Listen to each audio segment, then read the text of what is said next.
আলাইকুম। কেমন আছেন সবাই?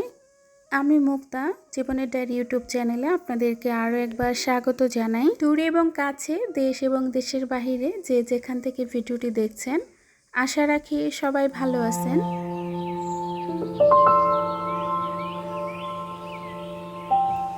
খবর, টেলিভিশন, মোবাইল যেটাই খুলি না কেন চোখে পড়ে শুধু একটার পর একটা দুর্ঘটনার খবর। একটা শেষ না হতে আরেকটা যেন থামছেই না মৃত্যুর মিছিল। গতকাল যারা হাসছিল, কথা বলছিল, আজ তারা নিথর দেহ হয়ে পড়ে আছে। কেউ বাবা হারিয়েছে, কেউ মা, কেউ এক মুহূর্তে পুরো পরিবার হারিয়ে একা হয়ে গেছে। কয়দিন আগে ট্রেন দুর্ঘটনায় ঝরে গেল অনেক প্রাণ, তারপর ফেরির বুকে হারিয়ে গেল মানুষ। দৌলতদিয়ার ঘাটে বাস নদীতে পড়ে কত মা হারালেন তার সন্তান, কত সন্তান হারালেন তাদের মা বাবাকে। গতকাল আবার অন্য কোথাও দুর্ঘটনায় একজন আলেম পরিবারের 5 জন একসাথে চলে গেলেন। চট্টগ্রামে বাস উল্টে কতজন আহত নিহত, এভাবেই প্রতিনিয়ত ঘটছে দুর্ঘটনা, আর নিভে যাচ্ছে একের পর এক জীবন প্রদীপ।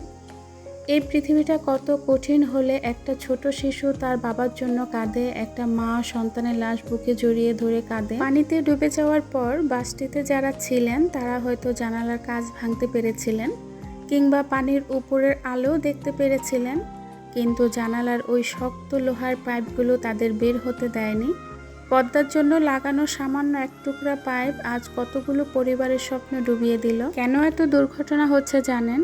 আল্লাহ পাক যে দেশের মানুষেরা বেশি পাপ করে, অন্যায় করে, অবিচার করে, মানুষের সম্পদ লুটে খায়, চাঁদাবাজি, ধর্ষণ, ব্যভিচার, চোখের জেনা, কানের জেনা করে, সেই দেশের মানুষের প্রতি আল্লাহ বেশি বিপদ আপদ দিয়ে থাকেন সতর্ক করার জন্য। হে আল্লাহ, আপনি ছাড়া আমাদের আর কেউ নেই, জানি না কোন পরীক্ষার মধ্য দিয়ে আপনি আমাদেরকে নিচ্ছেন। এইসব দুর্ঘটনায় যারা ইন্তেকাল করেছেন তাদের শহীদের মর্যাদা দান করুন, জান্নাতুল ফেরদৌস নসিব করুন। যারা আহত তাদের দ্রুত পূর্ণ শিফা দান করুন। যারা তারা প্রিয়জনদেরকে হারিয়েছেন তাদের হৃদয়ে আপনি ধৈর্য ঢেলে দিন। আমাদের এই দেশকে হেফাজত করুন, মৃত্যুর মিছিল থামিয়ে দিন। রাস্তা, নদী, যানবাহন সব জায়গায় নিরাপত্তা দান করুন। আমরা আর কাউকে হারাতে চাই না। আমরা চাই না আর কোনো মা এভাবে সন্তানকে জড়িয়ে কান্না করুক, কোনো সন্তান এতিম হয়ে যাক, কোনো পরিবার এক মুহূর্তে শেষ হয়ে যাক। দেশের যে অবস্থা, একটার পর একটা ঘটনা দেখার পর এখন অনেক বেশি ভয় হয় যে নিজের সংসারে নিশ্চিন্তে নিরাপদে ফিরে যেতে পারবো তো।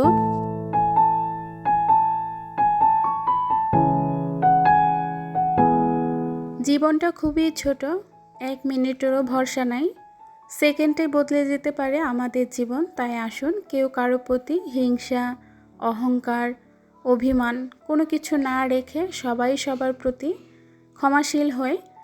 তো দুপুরের রান্নাটা বড় আপু মাটির চুলায় করছে। গ্যাসের দাম বাড়ার পর থেকে বাইরে মাটির চুলায় রান্না করে। সিলিন্ডারে মাঝে মধ্যে সন্ধ্যার পরে যা করা হয় নাস্তা বা গরম এগুলো করে। এমনিতে তো বড় আপুর ওভেন আছে, ওভেনে তো গরম করতেই পারে। তো যাই হোক, এদিকে গতকালের মুরগির গোস্ত আর গরুর গোস্ত ছিল, সবগুলো একসাথে করে আমি ভাজা ভাজা করে নিচ্ছি। এই ভাজা ভাজা গোস্ত না খেতে ভীষণ ভালো লাগে।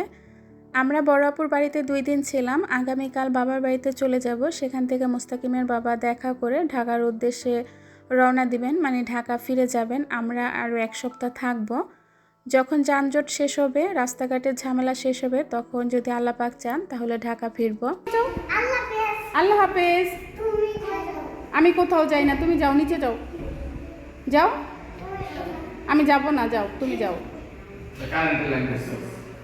যাও যাও যাও, নিচে যাও, যাও, আঙ্কেলের সাথে যাও। আমি দরজা লাগাই আসি, যাও তুমি নিচে যাও। এটা হচ্ছে আমার ছোট বোনের ছোট ছেলে।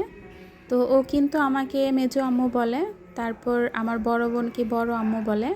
ওরা আসলে কখনোই আমাদেরকে খালামণি কিংবা আন্না বা আন্টি কোনোটাই বলে না। আমার ভাইয়ের ছেলেও কিন্তু আমাদেরকে আমি বলে ডাকে, মেয়ে আমি বলে ডাকে। তো ওরা কখনো ফুপু বা খালা কোনো কিছুই বলে কিন্তু কখনো ডাকে নাই। তো যাই হোক, আমরা এসেছিলাম ঝড় দেখার জন্য। অনেক বেশি ঝড় তুফান হচ্ছিল সন্ধ্যার পরে।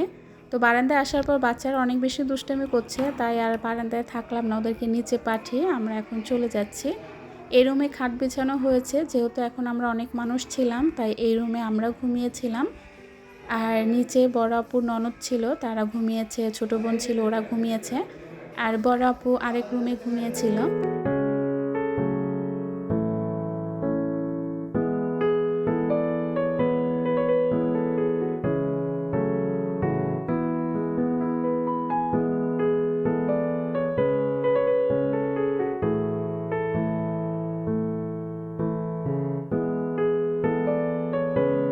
ঝড় তুফান হওয়ার কারণে কারেন্ট ছিল না, তো সৌরবিদ্যুতের আলো দিয়ে আমরা সবাই খেতে বসেছি। খাওয়া দাওয়া শেষ করে পরের দিন দুপুরবেলা আমরা আমার বাবার বাড়িতে চলে এসেছিলাম। তো ছোটো বোন আসে নাই, ওরা একটু পরে আসবে। আমরা দুপুরে খাওয়া দাওয়া শেষ করে খুব তাড়াতাড়ি চলে এসেছি। যেহেতু মুস্তাকিমের বাবা ঢাকা ফিরবে, তাই সন্ধ্যা করলাম না। এখন যেহেতু গাড়ির অবস্থা খারাপ, যানজট, তারপর ঈদের এখন মানুষ ছুটিতে সবাই ঢাকা ফিরছেন, এই সময় গাড়িতে অনেক বেশি ভিড় থাকে, তাই মুস্তাকিমের বাবা আমাদেরকে নিবে না, উনি একাই চলে যাবেন। বলেছে আগামী সপ্তাহে এসে আমাদেরকে নিয়ে যাবে। তো আরও একটা সপ্তাহ আমরা বাবার বাড়িতে থাকবো। তো আজকের ভিডিওটা খুবই ছোট্ট একটা ভিডিও আপনাদের মাঝে শেয়ার করলাম। তো কেমন লেগেছে, কেমন হয়েছে অবশ্যই কমেন্টসে জানাবেন। বাড়িতে আসলে অনেক লোকজন, কথাবার্তা, এমনিতেই সময় কেটে যায়, তেমনভাবে ভিডিও করা হয় না। সত্যি কথা বলতে বাপের বাড়িতে আসলে সময় কোন দিক দিয়ে পার হয়ে যায় সেটা বোঝাই যায় না। তো ভিউয়ার্স, সবাই অনেক বেশি ভালো থাকবেন, সুস্থ থাকবেন, নিরাপদে থাকবেন। আপনাদের জন্য রইল অনেক দোয়া এবং ভালোবাসা। আমাদের জন্য দোয়া করবেন, সুস্থ এবং নিরাপদে নিজের সংসারে যেন ফিরে যেতে পারি। তো সবার সুস্বাস্থ্য কামনা করে আজ এখান থেকেই বিদায় নেব। আল্লাহ হাফেজ, আসসালামু আলাইকুম।